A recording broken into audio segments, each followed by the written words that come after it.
నియోజకవర్గంలో ఒకవైపు శిరీష, మరోవైపు అప్పలరాజు గారు పోటీ చేస్తున్నారు. ఈసారి ఎవరు గెలిస్తే బాగుంటుంది అనిపిస్తుంది మీకు? మనకు అప్పలరాజు గెలిస్తే బాగుంటుంది. అదే ఎందువల్ల?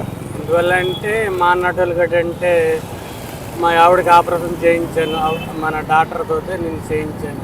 అది కరవసాలకి మా ఆవిడ చనిపోయి 11 నెలల 16వ తారీఖు మా ఆవిడ అంటే భోజనం చేయక మరి ఇక్కడ అప్పలరాజు గారు చాలా అవినీతి చేశారని చెప్పేసి ఆమె ఆరోపిస్తుంది.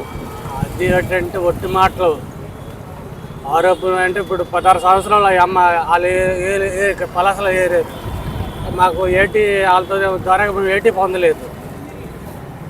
ఒక ఇల్లు మొక్క ఏది మేము ఇలాగ ఇన్ని సంవత్సరాలు పై ఇచ్చేసాం, మాకు ఏడు దొరకలేదు, అదే మాకు రాలేదు.